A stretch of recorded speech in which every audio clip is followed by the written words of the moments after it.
Waiting for it to go. I think it's live. Hey there. Wanted to talk today about emotionally healthy traits in a relationship versus toxic ones. So we'll get started with that and welcome. So let's just start.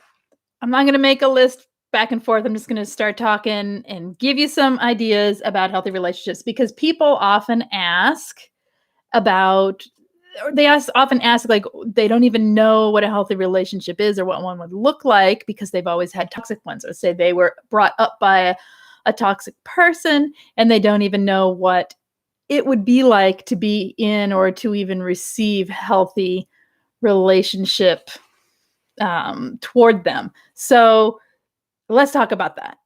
Number one thing, or I'm going to not even say that. This is a surprise. It is. I'm coming on twice today. I was just with Angie over on her channel, and I realized I hadn't had anything here this week. So I'm doing this real quick to just say hi and get this out there. So one thing that happens when you are in a healthy relationship is you listen to one another. Okay, we'll just contrast these, what an unhealthy or toxic relationship looks like. Okay. You listen to one another, and not only that, but you feel heard in the conversation. Now, when you're looking for it as a red flag, it's not to say you're always going to feel heard 24/7 all the time by someone. People have, they have moods, they have topics they can and can't listen to easily. Other people, if you're with someone in a relationship of any kind, be it friendship or partnership or anything, other people have their own triggers as well, and you have yours. And so sometimes we don't listen real great in healthy relationships, but a healthy relationship, for the most part, you are listened to by one another, or you listen to one another and you feel heard and they feel heard for the most part, in most things. Okay. In a relationship that is not healthy, obviously, we know this, you don't feel heard ever, right? You feel like in fact, you feel confused because you say something and it's twisted and thrown back at you as something that isn't what you said, and your words are twisted, or you're not listened to, or you're ignored, or you say something and then the person says, "Oh, I forgot," or in an unhealthy situation or toxic situation, you're not going to have the feeling of being heard most of the time. So another thing with healthy relationships is the other person asserts boundaries. They have an assertion of their own boundaries. They know for the most part where their boundaries lie, and they're able to say them in a way that is kind and clear and allows you to know where you stand and where they stand and what their needs are, right? Based on their boundaries.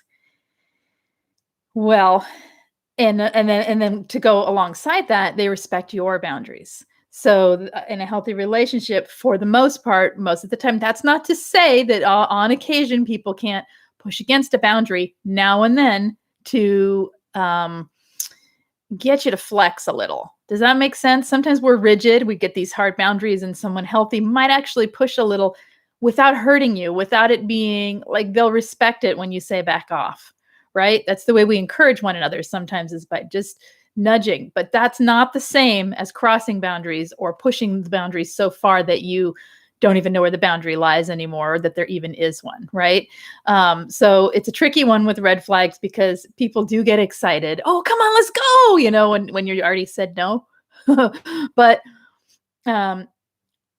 it's an overall view of someone, right? If the majority of the time someone is respectful of your boundaries, the one time they say, you know what, maybe we should just try it, when you already said no, you might think, okay, again, be careful, because if that goes on and over again, that person is not respecting your boundaries, right? It's just, the thing is, we can't think black and white in the sense of right and wrong, right? We have to realize there's a lot of multicolored areas in between that the way humans relate to one another can take place. So it's not all one thing. If they cross a boundary once, it doesn't make them toxic towards you. But if they keep doing it, something's up. Does that make sense?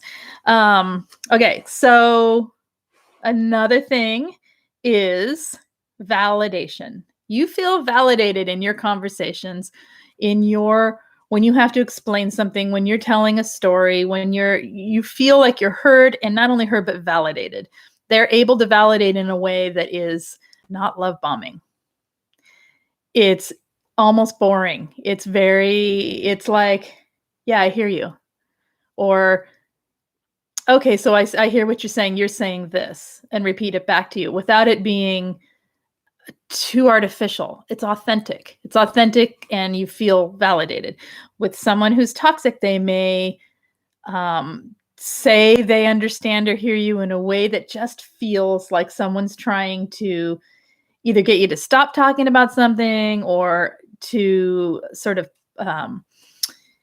get you to think that they agree with you for a while, in the love bombing phase. And then toward, once they start to devalue, if we're talking about narcissism, there is no validation in anything, right? So, okay, another thing in a healthy relationship for an emotionally healthy person, with an emotionally healthy person, empathizing. It should go without saying, right? But we know from where we sit that it doesn't go without saying. Looking for true and real empathy in someone. Empathizing is not the surface empathy. It's not relating. Okay. Well, that's a part of empathy. Empathy is not saying, "Oh, I had that happen to me, therefore I understand it." That's sympathizing. A lot of narcissists will twist things and make it look like empathy when it's really sympathy that they're talking about. And of course, they can feel that because it's an experience that happened to them, and they're relating to their own ego when they're relating to the world. So when you're looking for someone healthy, are they able to listen to what you're saying and say, "Wow, I can really feel that has had an impact on you"? Or, I mean, you don't have to have the same experiences to be able to empathize with someone. And if you have empathy, you know what I'm talking about, right? You can relate to someone's feelings, that it's their feelings that they are having, their experience that they have, and have a sense of being able to have concern and compassion and awareness and all of that around that person's experience. And so that's what you're looking for. And it feels very different when someone is truly empathizing with you and when they are giving you fake, false empathy. So let me read this real quick. UNA says, actually depends on the stated boundaries. If it's controlling and silencing, I'm out. Exactly. It's you've got to feel your way through this to see if that is something. And you know what I'm talking about. The only reason I brought that up when I said sometimes healthy people will actually sort of push on a boundary. It's not a push. It's more like a question. Are you sure you don't want to try this? It's not to force you out of your comfort zone. It's to offer you an opportunity to expand things, because that is how we grow together sometimes. Totally different than what you're saying here, which you're totally right about. If it's controlling and silencing, so you're looking for other things in that, and repeated, even someone doing it to you all the time in a playful, fun way that isn't controlling or silencing is totally pushing against boundaries the wrong way and out of line, right? If it's repeated and repeated. So yeah.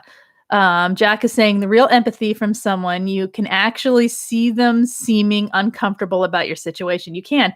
They actually want to know more and try to relate in some way. Right. Or they say, I can't relate, but my gosh, I can see how much that hurts you. Or I can see how much that, you know what I'm saying? So it's, yeah.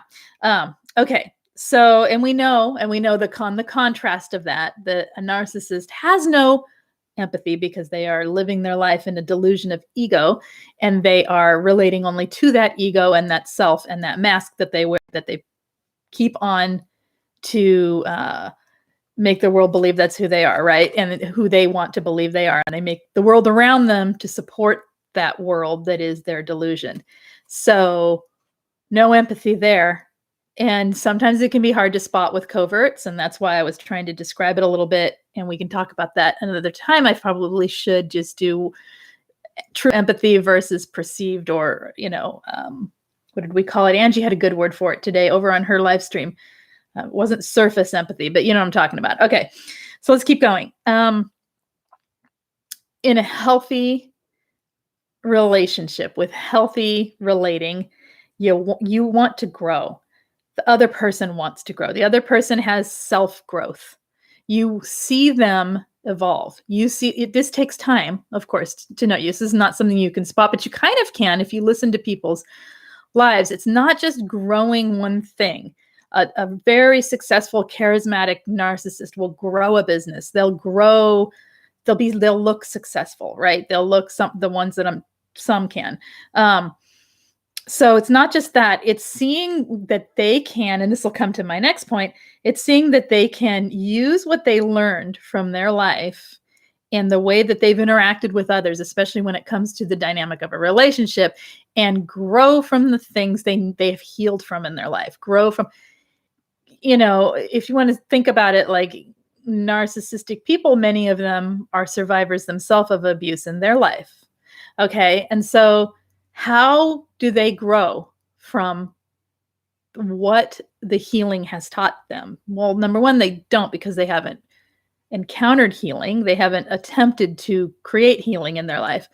And if they have attempted all this, what they've learned is to create bigger, better masks and become more covert because of the lack of empathy. Back to that. And then the lack of empathy means a lack of accountability. Those are two huge signs that you're dealing with someone toxic. So this is to the next point, accountability. If someone can take accountability for their actions in their life, this is a huge one. If you can take accountability for your actions, that's not just saying, oh yeah, I know, I'm sorry I did that thing. Okay, it's saying, I know, I'm sorry I did that thing. Oh my gosh, I did that thing again. That really hurts you when I do that thing. Or that really is not, it's not healthy of me to be so controlling. I'm being controlling. You're right. I'm being controlling. What should I do to change it? What do you think? What are some ways in which, you interact with one another? You work toward growth. If the person is working toward growth, it shows that they have a healthy way of relating to themselves. You cannot have a healthy relationship if you don't relate in a healthy way to yourself. And does that make sense? And that's why we have to become this too in order to be healthy. We, as survivors, it's very hard to take accountability sometimes when it's like things that, like people will get to a point in healing where they think, I have to take accountability for why I stayed in the relationship. You do that too early on, and what happens? You start blaming yourself and shaming yourself. You're not having a healthy relationship with yourself. If you do that when you're ready, then you come to an understanding of, oh my gosh, these are things I need to work on. That's the kind of thing I'm talking about with growth. And that makes you emotionally intelligent and healthy, right? As you work toward healing beyond just the basics. Okay. Anything going on here? And hello to everyone. I'm sorry, I'm not saying hello. I struggle going back and forth. Sweet Pink saying, my significant other got so upset that he needed to assert boundaries, but healthy boundaries are needed. We don't want to hurt them on purpose, and we might not see that. Yes, it is. It's tricky. Boundaries are hard for people. All right, so let's keep going, because I got a few more before I got to get out of here. They don't tell you how to think. The shoulds aren't there very often. Okay, we all say should now and then. It's not a bad word. However, you should have done this. You should do it like that. You should do this. Well, why are you doing that? You should do it like that. That's not letting you think. What do you think about this option or that option? That's letting you think. That can be controlling too, but you got to watch it, right? Like someone asking you a question without the shoulds, or someone questioning your behavior, your actions, without telling you what you should or shouldn't do, allows you space to think about, have your own accountability, and be emotionally healthy yourself, right? And doing it back to them so we know that a narcissist won't let you think, right? They're going to tell you how it is. They're going to tell you what you're doing wrong and all of that. The other piece of this is a narcissist isn't going to they're not going to take criticism. They're not going to critique you in a way that allows you to think. Does that make sense? They're not going to say, I see this. What do you think about that? Or what do you think about the situation? They're just going to tell you what the situation. There was something else I wanted to say in there and I lost it. Oh, well, keep going. Sorry. Maybe 2 live streams, one after another, is a lot. It's okay. They let you talk in a healthy relationship. They let you speak and they stay neutral through. Okay, here's, this is tricky. In a really, really like slamming healthy 2 people just do really well together. Yes, you stay neutral, right? Someone says their piece, you stay neutral. Someone else says their piece, you go back and forth until you hash stuff out, even when it's a debate. That's really difficult, especially when you have had trauma, right? So for us who are trying to heal and be healthy in relationships, who know how to take accountability, who are working toward being healthy for others and for ourselves, the effort to stay neutral can mean letting go of the triggers. It can mean learning to manage your triggers. It can mean learning to, and also to watch it for in other people, especially if you're friends with other survivors, right? It can be very triggering to hear things and then not react from that trigger. Staying neutral means active listening. Okay. Active listening is the art and skill. It is a trained thing. It is not natural for most people. I mean, I had to do a lot of training for coaching in order to learn to active listen to people, because what we want to do is we're listening for the next thing to say. And it's not like I did that right in the microphone. Sorry. It's not like we're trying to interrupt people, but we think of that as listening, being active. Ooh, I'm engaging. I'm talking back. A very, very healthy listener sits back and listens and actually lets you have your whole say without their own emotional reactions. The deeper you get into a relationship, let me tell you, even when you love each other to death and you're great people, that is really challenging. But it's a good reminder for me today to start employing that in my own life. Okay. Yeah. All right. And we know what a narcissist does. They do not listen, and they certainly do not stay neutral. If anything, they react, they gaslight, they project, or they go silent, right? So that would be the contrast. All right, there's patience. There's patience with one another in a healthy relationship. There is not patience in an unhealthy one. Do we lose our patience? Of course. I'm talking again about an overall picture of a relationship, not that they're always going to be patient all the time or you're always going to be patient all the time, right? Okay. Let's see. Healthy folks don't get insulted when you tell them you want to do something out by yourself, and they give you space to do that. But and that's interesting because yes, and as a survivor who has had narcissists take off, not know where they are, not know when they're coming back, go out and cheat, the list of things that they do, it can be tricky to relax. So again, it's back to relaxing your triggers and realizing that you need to learn to trust in this healthy relationship. And that takes time too, right? All right. So I want to say something with that. Learning to trust. Trust isn't, well, let's just go straight to it. Trust is time. Trust is repeated positive interactions. It is in watching the way the person interacts with everyone else in the world, right? Learning their true character, looking for little things that are completely out of character. These things build trust, and it takes time. And you don't ever have to trust someone 100%. In fact, you probably shouldn't. What you got to learn to do is trust yourself. When you're seeing things that don't feel right, you say something. But just because someone wants to go out and do something doesn't mean they're doing something wrong. And that can be really hard for survivors because we've been, had things happen around that. So, This is where this is an interesting point, right? It's refiner. Hello. It's challenging to listen to your partner. My late husband and I found ways to meet that challenge so we could help each other cope with the stress of our daily lives. Yes, you see? What are we doing here? Different kind of saturated. That's okay. This is daily for me. It's okay. You don't take healthy relationships are non-judgmental. Don't need to say much about that, right? Toxic ones, they're pretty dang judgmental, aren't they? So, yeah. You don't take healthy partners don't take the difficulties of the other person personally. Does that make sense?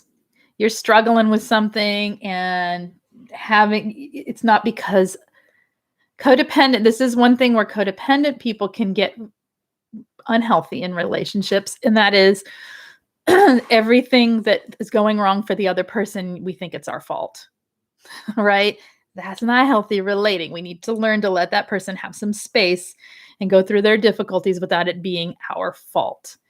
And for a narcissist, they take our difficulties personal, or they attack us and turn them against us, right? They use our vulnerabilities as and turn them into what they perceive as weaknesses and attack us for them. Okay. Okay. In a healthy relationship, they keep their word. Keep their word. There is no future faking. Are they always going to keep their word? Hopefully, most of the time. There's a difference between fantasy talk. Oh my gosh, we should go on an island and just stay there for like 6 months. That'd be awesome. Let's do that. We should totally do that. That's obviously fantasy talk, because if you look at a life, that isn't possible unless it is possible. Most people, that's not possible. So that's on occasion, that's fun, right? All the time, that's future faking. But future faking goes further into every little detail of your life. I'm going to marry you. I'm going to do this with you. I'm going to go take you on vacation. I'm always going to be there for you. Like things that are just, and then they never are, not even a little bit. Right. So knowing the difference between when someone is just fantasy talking because it's fun, which I think everyone does, probably should do because it expands your imagination a little bit. And, maybe not should, would be might benefit from. Okay.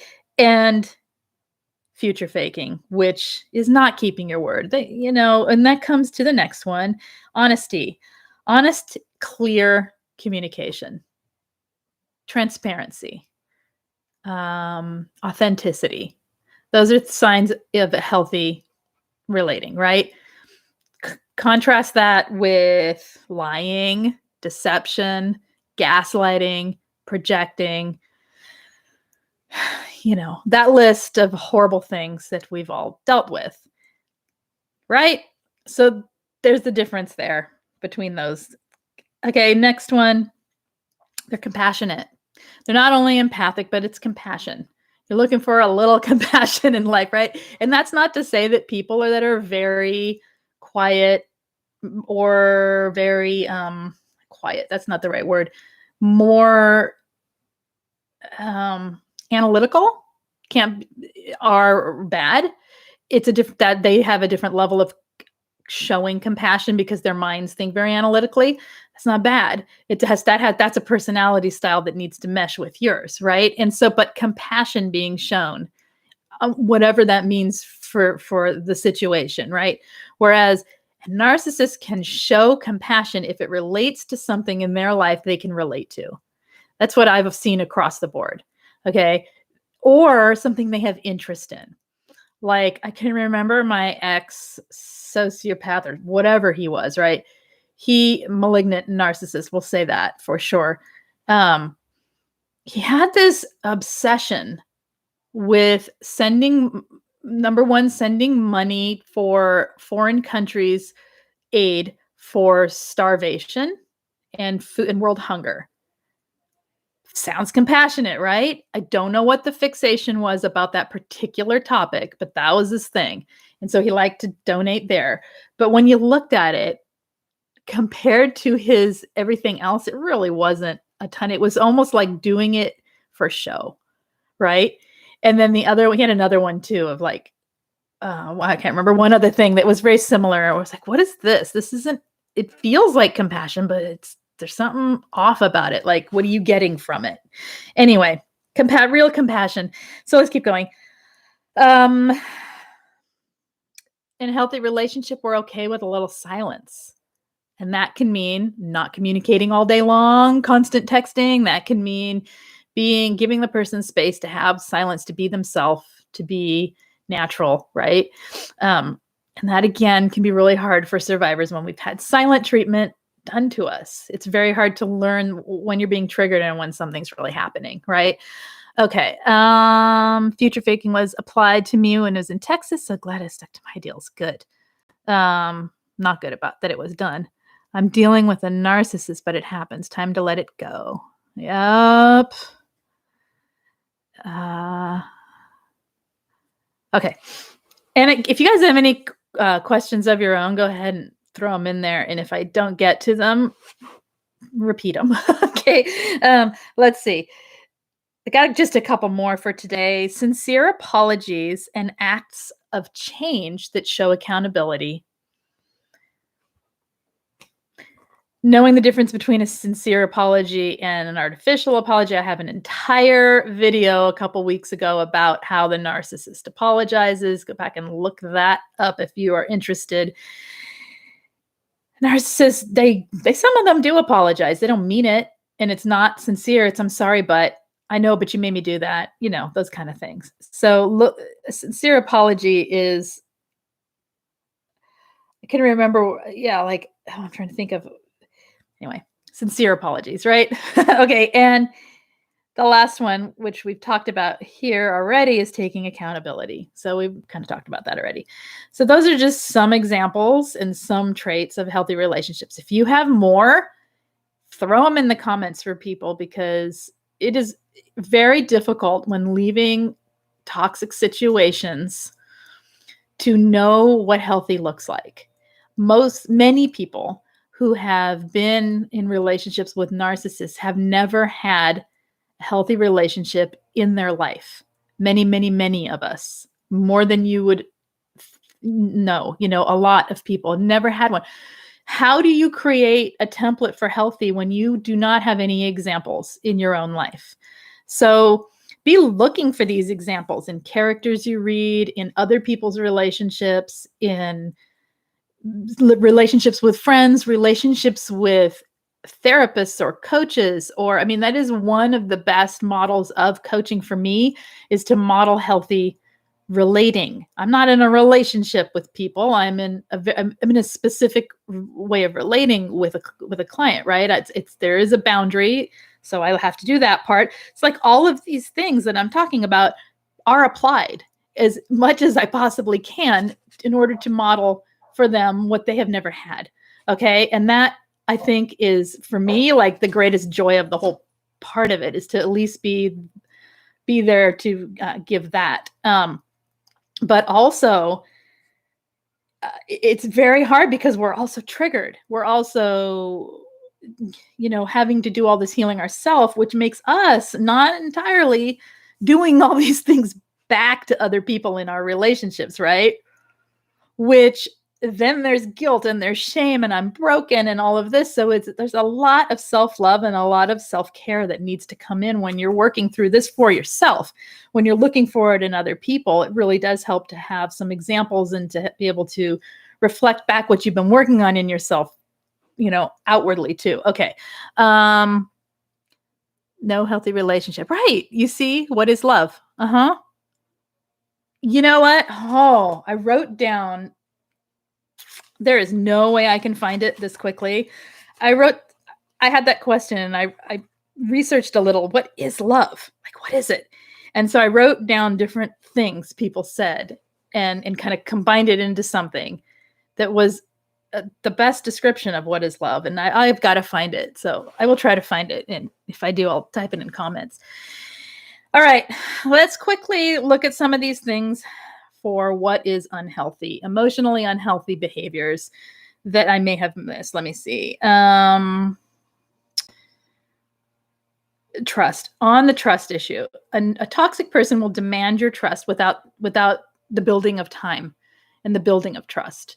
They will not only do that, they will demand your trust when they've outright broken your trust. All right? They'll cross a boundary, they will demand your trust or else. Right? So that's one. Another thing with shallow flattery.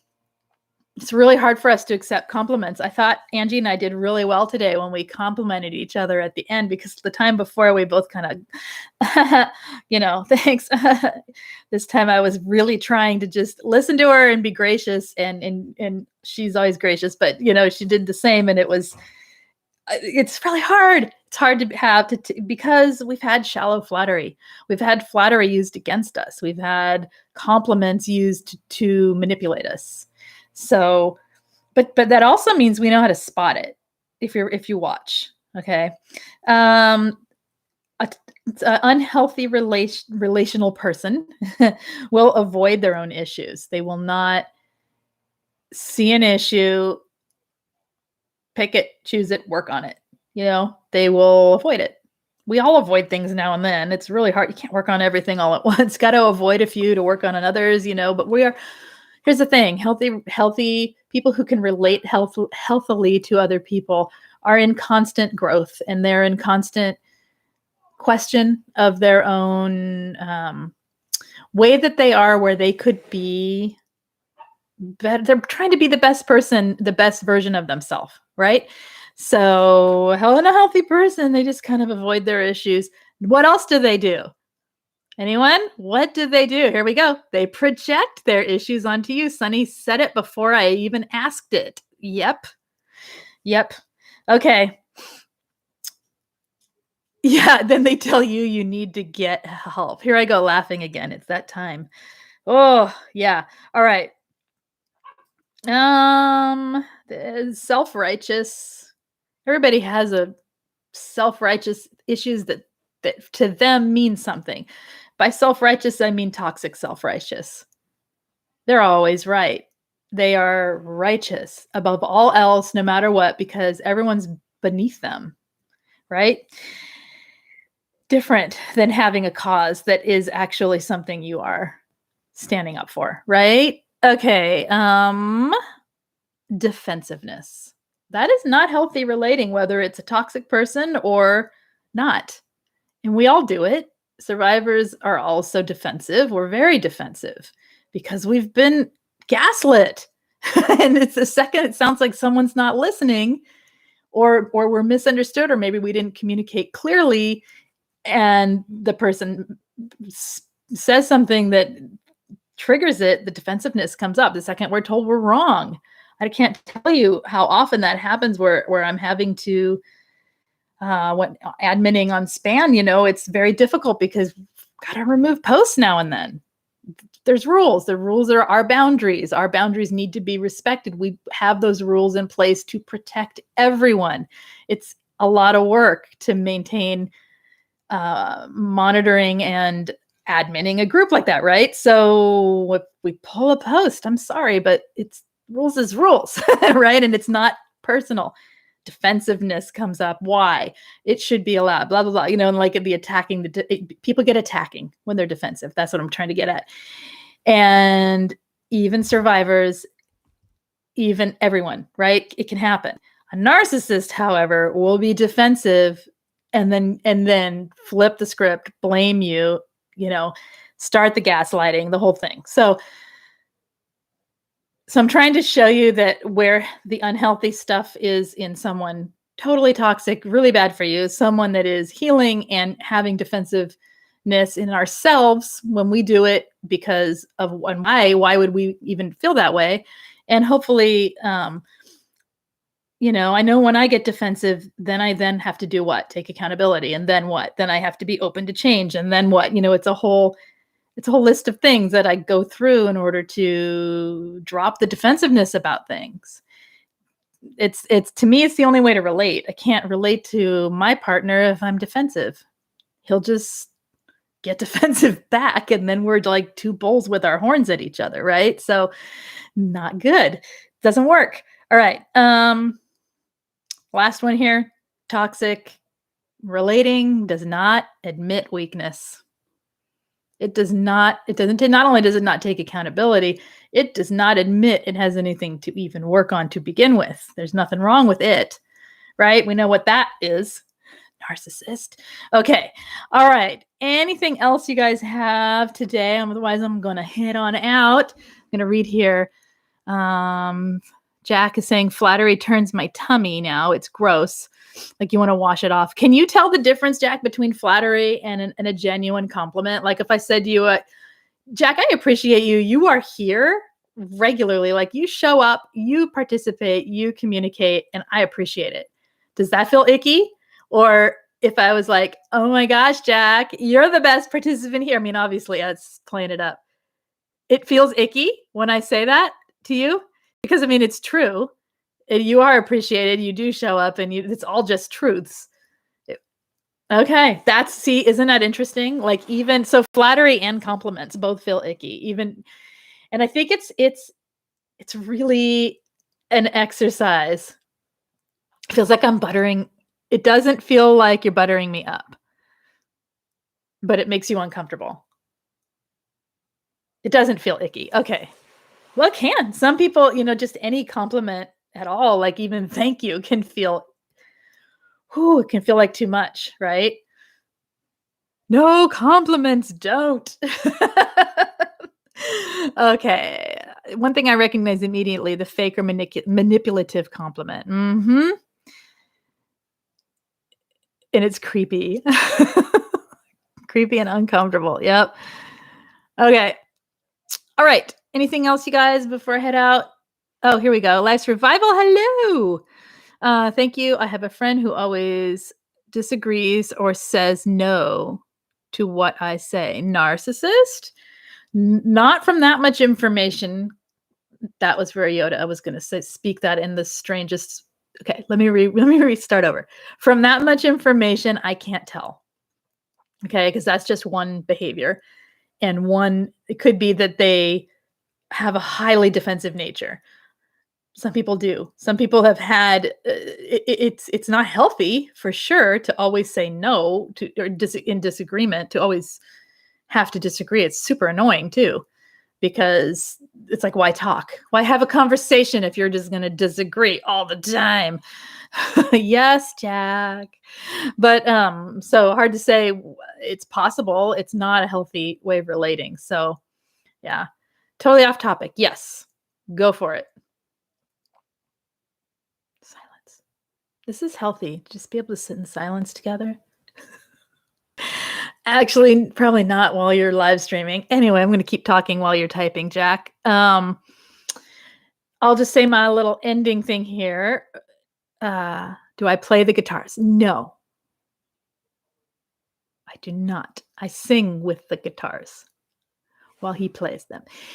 I play the mandolin, but I'm only just starting, so it's not very good, but it's super cute. I love the mandolin, but yeah. What else here? Anything else? Okay, so if you all have not subscribed to this channel, hit subscribe. If you liked it, please hit the thumbs up. If you need any help with anything regarding recovery from narcissistic people, check out the links in the comments of every video. There's information for group coaching, if that is wanted, needed, or if you know anyone who needs it, send the info along. I am also available for one-to-one coaching, and info's down there. And if you ever have a topic, you can always hit me up in a comment of any video. Don't leave it in the chat. Please put it in the comments so I can find it again. And, I'll try to get to it. I will see you guys later. Maybe even tomorrow. I don't know. We'll see how the day goes.